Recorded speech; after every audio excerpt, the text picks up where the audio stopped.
Hey guys, Phil Baumhardt here. So for today's video I'll be making another custom D-guard.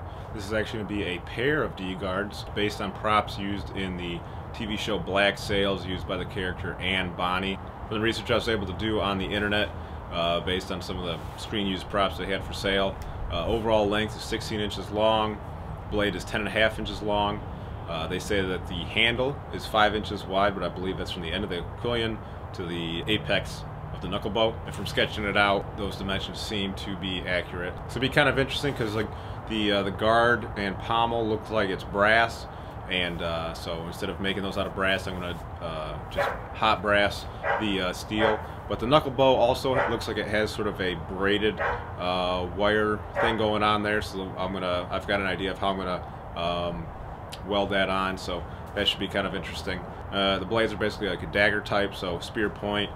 They actually have a small fuller, so we'll do that. And so I'm probably only going to show, just for my own sanity, I'm probably only going to film the making of one, or at least the different pieces and parts between the two of them, to have you know, a complete dagger build video. But I am trying to make two identical pieces. I don't know how well that'll go, but we're going to give it our best shot. So the steel I'm going to be using, ADCRV2, 1.5 inch wide, 3/16 inch thick. We'll get this hot and start by doing the point.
Right now I'm just trying to get that point symmetrical.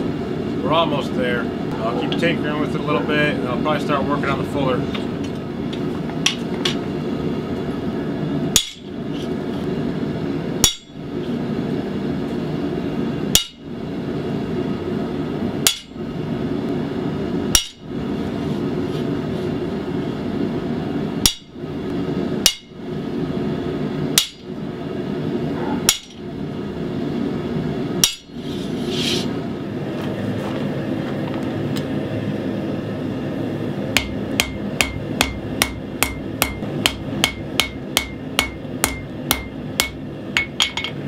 I got my blade cut down from the stock itself with a round file marked off where I wanted the blade to end and the tang to begin.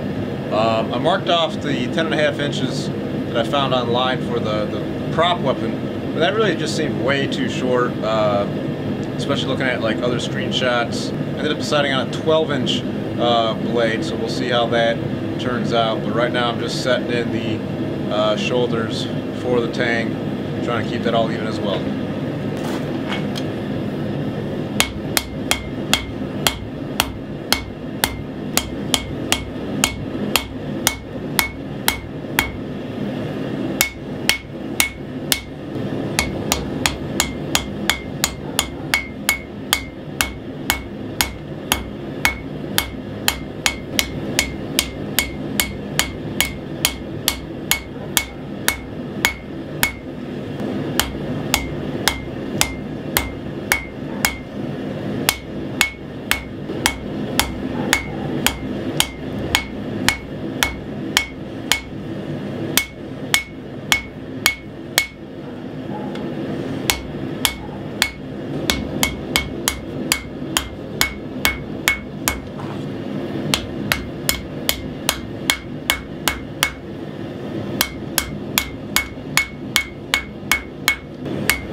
Alright, I think we're good to go on our blade shape. Just a matter of straightening out that tang a little bit. Probably might have to do a little bit of straightening on the blade, but I think we're in good shape.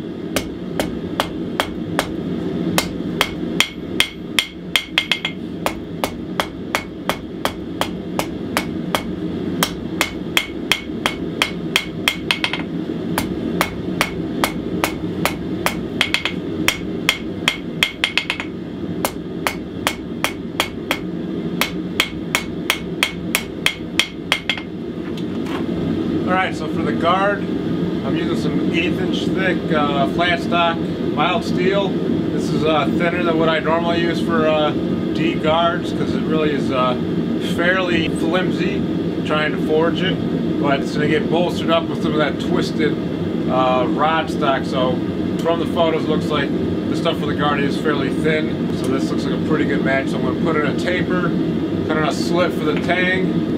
And I've already got one forged up, so we're going to try to match this. And then we'll do our braided rod on top of that.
Okay, so I've got this braided wire welded to the guard through the back here, so we can grind off our little weld spots there. So now I'm going to attempt to heat this whole thing up and bend in our D-guard shape. So we will see if our welds break off once we get it hot. The idea being that this weld can be hidden on the inside of the guard.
So I've got the guard fit up, the wire stayed on there successfully, so I'm happy about that.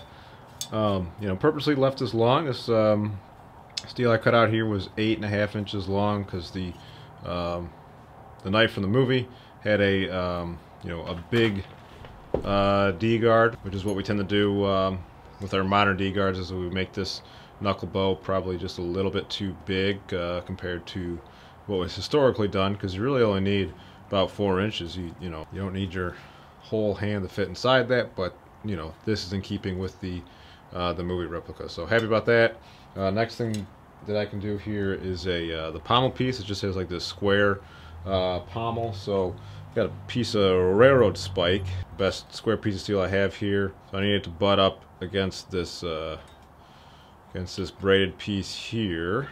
So I'd like to get a little more height out of it. So I'm going to try upsetting this and see how that works. I think what I'll do then is just drill a hole through this piece, grind this exposed tang round, fit it on that way. That way I can just peen over this over the pommel piece. But we got a good solid fit with just the D-guard. So I think we're in good shape there.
Alright, so here's what our pommel piece is looking like.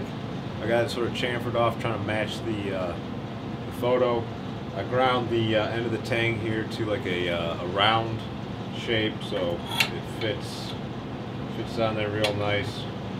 So what I'm going to do now is just going to weld this onto the guard itself, keep it from coming loose.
Before I start grinding the blade, I think I'm going to fit the handle, burn that in. So, you know, the prop has got a pretty dark looking wood.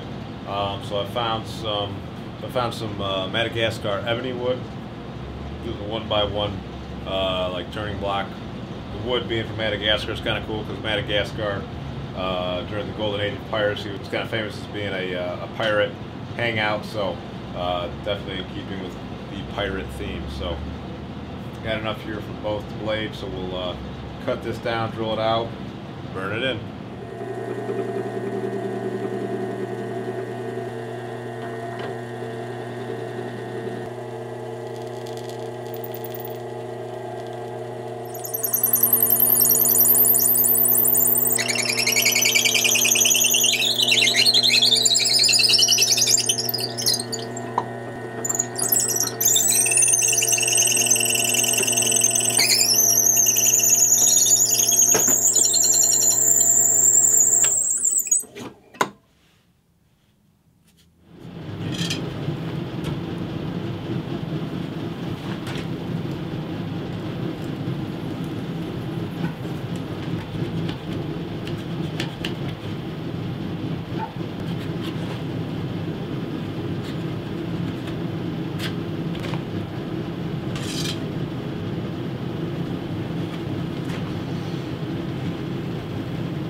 Alright, so we got the handle fitted up onto the knife. So I can start trying to shape this. I need to do kind of like a oval pattern. I'm going to try to be careful with this ebony wood. It seems pretty hard. It started to crack out on the inside doing the burn through, so hopefully this goes well.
Alrighty, so I got the guard cleaned up as best I can. So now I'm gonna go ahead and try to give that brass finish. We'll heat it up in the forge, super low heat. I don't even want this red hot. And I got some brass brushes here, and we'll see if we can get it done.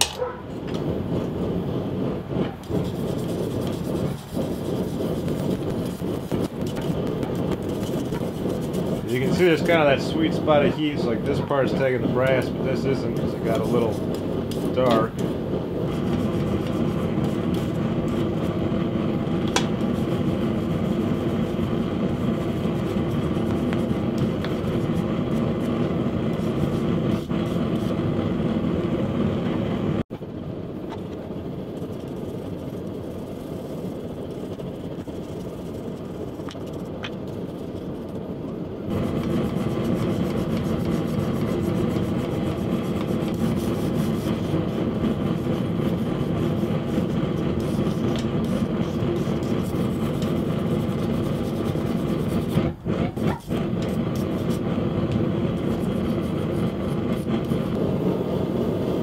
Seems like after you brush it on,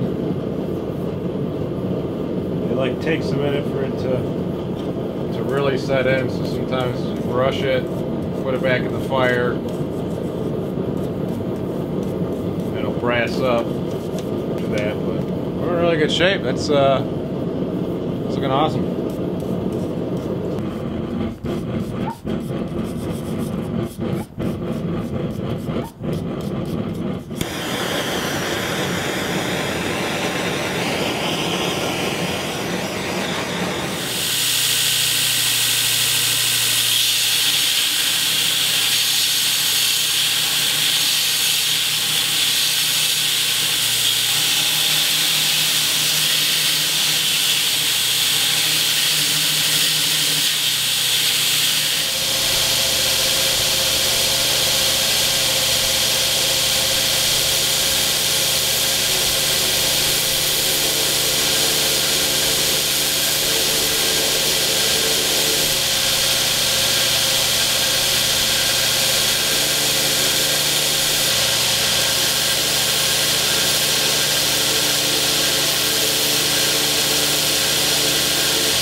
So I tried polishing out some of those scratches with a 300 grit Trizac belt.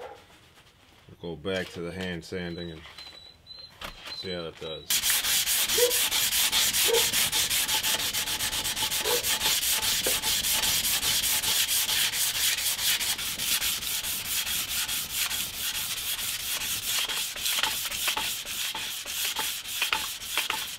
Alrighty, so we got our blades ground and polished, and I got to put a maker's mark on here. I think I'm gonna try to get it in the fuller area down here by the guard, so hopefully that goes well and doesn't you know, put a bend in the blades or anything like that. So we'll get these hot and get them maker marks in.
Alright, blades are good and hard, so get them in the oven, get them tempered.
Alright, well here's what the finished D-guards look like. Pretty happy with the way these came out. This was quite the challenging build. It would have been tough enough to just try to do one of these, I think, let alone two that matched. I tried to make them as close as possible. You know, you can see that they're not perfectly identical, but from a distance, the you know, the blade size, the shape and size of the guard, shape of the handle, all are pretty close. Not perfect, but pretty close, and that's kind of it's about as good as I can do most of the time. So yeah, so I think one's got a 11.5-inch blade. Yeah, this one's just a smidge over 11.5, and this blade, you know, from point to guard, is just a wee bit over 12, it looks like. Which, looking at the listing for the prop daggers that I found online, the blades are about 10.5 inches long, with the overall length being about 16 inches. So I think mine came out a little bit bigger. Yeah, this is like 17.5. So they actually, the overall length actually both came out pretty close. But just using my eye, these felt a little more proportional. I probably used a little bit wider steel. This is 1.5-inch stock. Their daggers are probably 1 inch. My fullers are a little bit bigger than theirs, but I'm happy with them. Like they look like what they're supposed to be, which is, you know, replicas of the movie prop. So the ebony wood came out really cool. Didn't do any staining on it. Just, you know, sanded it to I think like 1,000 grit, and then did the brie wax on there. It's a nice smooth finish. So I think the handles look like the originals do. Doing the full weld job on the braided wire. On the guard here, you know, looks pretty good on the sides. You can kind of see the little weld splotches and stuff. So I'm not a huge fan of that, but trying to cast this out of actual brass with my limited experience with that, I think I would have had kind of the same sort of issues with casting flaws and whatnot, and that's kind of what these welds ended up looking like. So I guess I'm okay with it. They feel good in the hand. They're actually fairly well balanced because of all the metal on the guard. So balance point is just forward the end of the guard there. So they're a little bit handle heavy. They're not perfectly balanced, but that makes them real good cutters. So like, you know, cutting that pork sirloin, I mean, they cut through that meat effortlessly. And I was trying to do sort of a little bit fancier technique. There's one Kali stick fighting, Filipino knife fighting, dual wielding technique that I know. I attempted to do that on my cutting mediums, but it never really worked out, mainly because like the meat would get swung around, and I ended up cutting through it and not having enough to strike against. Same with the melons. I wasn't able to get through the whole flow of the cutting before the melon fell off the stand. But it was kind of fun to try out the dual wielding thing. I haven't actually done a cutting test with two weapons at the same time like this, so that was fun. And then you know, in the show, I think the character who uses these daggers, and Bonny, she did a lot of reverse grip, so I did some reverse grip cutting on the milk jugs and all that, and they you know, they cut good. They've got a pretty stout edge. I you know, with my grinding, I was a little conservative. You know, once I got a finish that I felt was as close as I could get it, I quit grinding on it. So edges ended up having to be pretty thick. So you can see I've got a really wide secondary edge bevel, but these things cut. You know, and so doing that, the dual wielding technique was a little dangerous. I was a little worried about cutting myself. Luckily, I didn't do that. But with the, you know, swinging the two knives around with them being sharp on both edges, was probably a little dangerous. But I survived. So, you know, the handles feel a little bit different. This one, let's see if we can see without stabbing the tripod. This one here has got a little bit stockier of a grip. This one's a little bit thinner, but I don't actually hate that because when you're holding these in your hand, your right and your left hand, you know, aren't the same. So gripping them, it's not like I don't feel a particular big difference, and it kind of lets you know which one is which. So if you have one that you like to use in your right hand, one in your left hand, you can kind of tell the difference. So I was able to tell that in the cutting test, like, okay, I like this one in this hand, this one in this one. So, you know, I'd set them down, reset the cutting targets, and then pick them back up again, and I knew which one was which. So, but I'm happy with the way that the shape of the guards came out. I think I matched the movie prop probably the best out of anything, like, you know, blade and handle wise. I definitely matched that the best. Customer said it was okay if I forego the ferrules that were on the handles of the movie prop. I had no idea how I was going to tackle that. I think just the plain wood looks good. Like, I think these are good looking knives. I'm happy with them. But the square pommel, which is a goofy choice by the prop makers, but whatever.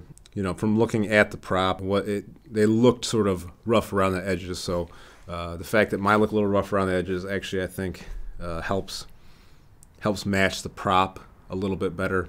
If we look at the props and the show in a historical context, I feel like these would have been sort of blacksmith made by a pirate blacksmith, maybe out of broken cutlass blades or something like that. And so I imagine that those in that historical context wouldn't be perfectly identical because it's not made in a factory. It's being made by a person.